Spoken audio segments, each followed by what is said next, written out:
This is the Manga Xanadu Manga Dome podcast. I am your host, Laurie Henderson. Join me on this journey into the world of manga, where a river of reviews flow through caverns of commentary down into the latest news. Welcome to the Manga Dome.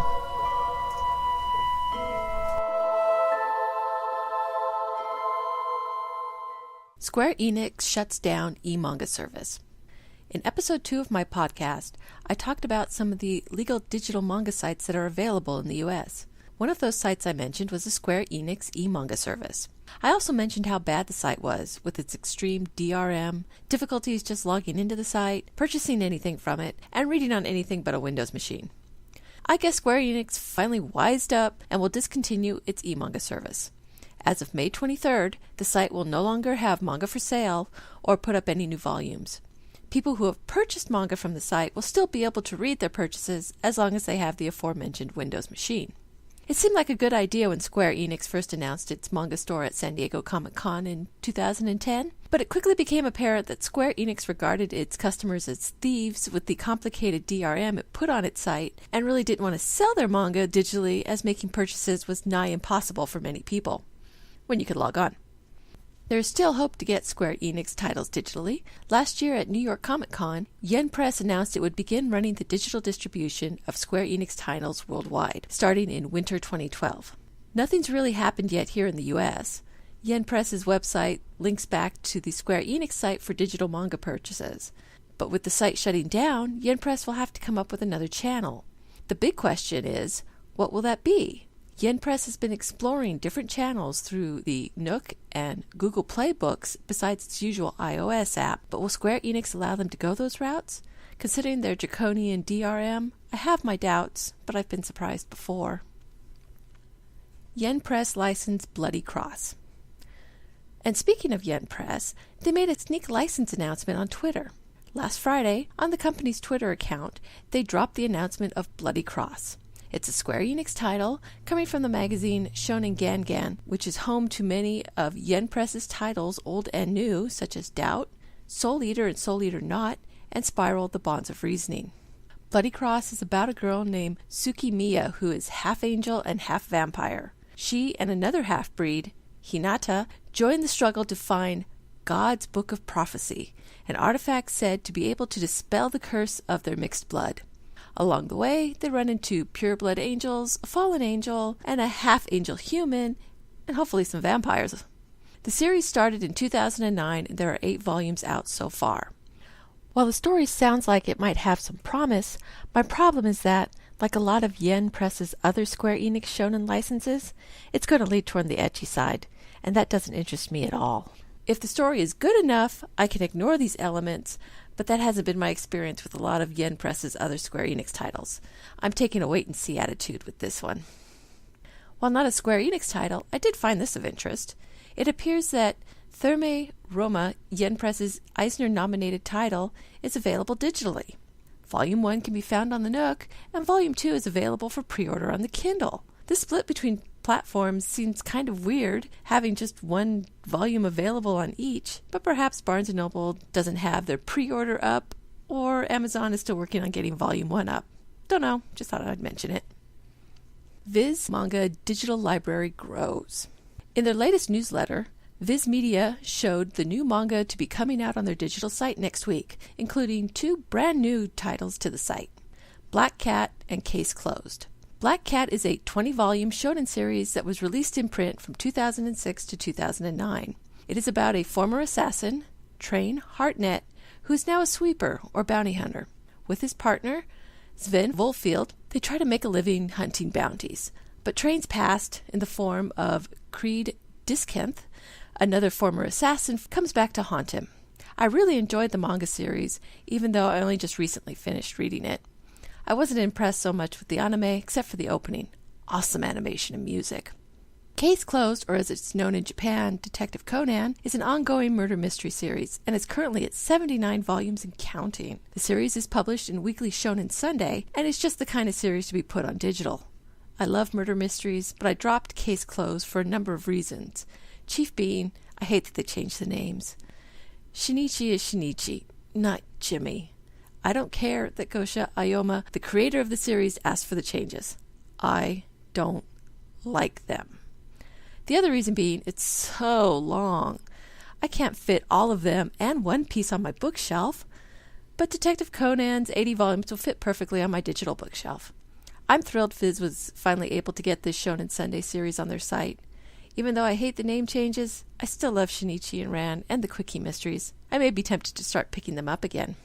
Also in their newsletter, Viz held a poll asking readers what titles they would like to see on their site. It was an interesting breakdown. The series with the most votes was Yu Yu Hakusho at 16% of the vote. There was a three-way tie for second with Assassination Classroom, a weekly Shonen Jump title in Japan, Full Metal Alchemist, and Skip Beat all at 13%. Coming in at third was the out-of-print series Basara, which is also part of this month's Manga Movable Feast at 12%.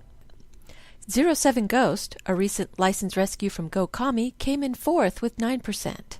And four titles tied for fifth at 6% each. JoJo's Bizarre Adventure, La Corda de Oro, Crimson Hero, and the strangest of all, Fairy Tale.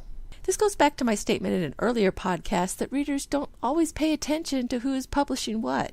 Fairy Tale is not a Viz Media title. It is published by Kodansha Comics and is already available on their iOS app. I guess, anyway. I don't have any way of checking that. Basara is a great choice, though, with it being out of print. I've seen people lamenting not being able to complete their collection because of lack of availability and the high prices for books. Yu Yu Hakusho seems to be a no-brainer, too. It was one of the original Shonen Jump magazine titles and the only one to be serialized completely in it. With the aforementioned Square Enix shutdown, getting Full Metal Alchemist on the Viz manga site would be great, too. I wonder how Square Enix is going to handle the distribution of their cross-publisher titles. Viz has quite a few of their titles. There have been doubts about bringing Assassination Classroom over here due to content issues, but a digital release might be one of its only chances of making it. Seven Seas license More Alice. Seven Seas Entertainment recently confirmed they have licensed 2 more Alice in the Country of Hearts franchise manga. The Mad Hatter's Late Night Tea Party and Alice Love Fables. The Mad Hatter's Late Night Tea Party is a 2-volume series that tells the alternate universe love story between Alice and Blood, the Mad Hatter. I don't really care for this pairing. I didn't really like Blood and Alice together since he reminded Alice of her older sister's boyfriend too much. Alice Love Fables is a single volume of short love stories that feature characters not only from both Alice in the Country of Hearts and Country of Clover series, but also Arabians Lost, another Otomo game by the same creators of Crimson Empire, which Seven Seas also licensed back in June of last year. This volume might make a good sampler of Otomo game adaptations and even test the waters for Arabians Lost, which, if this and Crimson Empire does well, could be on Seven Seas' radar. Book scan for March and April. Even though Borders is gone, and has been for a while, kids are still buying manga. Bookscan, the data provider to publishers about what books are selling in retail stores such as Barnes & Noble and other independent sellers, as well as some online resources, posted their numbers for March and April. Of the top 20 bestsellers of graphic novels in March, 7 were manga. Naruto Volume 60 was the highest rank, coming in at number 3. Right behind it was Sailor Moon Volume 10 at number 5. Rounding out the top 10 was Rosario Vampires Season 2, Volume 11. The bottom half of the list included Sailor Moon Volume 9 at number 12, Vampire Knight Volume 16 at number 13, Alice in the Country of Clover, Cheshire Cat Waltz Volume 4 at number 14, and One Piece Volume 66 at number 17. Seeing Naruto and Sailor Moon on the list is no surprise. I wish One Piece could climb higher, but seeing it get on the list at all is a plus. I'm also a little surprised that the Alice in the Country of Clover alternate universe love story did so well. It's definitely got its fans. April's numbers showed a drop in titles down to 4. Naruto and Sailor Moon were still in the top 10, though they've switched places. Naruto Volume 60 fell from number 3 to number 7, while Sailor Moon Volume 10 rose 1 spot to number 4. None of the other titles from last month continued to April, and only 2 new releases joined. Blue Exorcist Volume 9 came in just shy of the top 10, debuting at number 11. Bleach Volume 56 just scraped by, coming in at number 18. While Naruto dropped, it wasn't by much, and it's still holding in the top 10. Blue Exorcist play shouldn't be too surprising, since reviewers like it, but that doesn't always mean fans will too. I wonder if it will stick around till next month. Looking at these numbers, Viz really dominates the list for manga by having a majority of titles in the last 2 months, 4 and 3 respectively. It will be interesting to see which survive for next month. Naruto probably will, and may have company with Volume 61 coming out very soon. Kodansha seems to be the only publisher with another title that can really compete with Viz with their powerhouse Sailor Moon. But once that's done, is there really anyone who can stand toe-to-toe with Viz? Only time will tell. Thank you for listening to the Manga Xanadu Manga Dome podcast. You can find links to the stories and books discussed here in the show notes at manga.jadedragononline.com.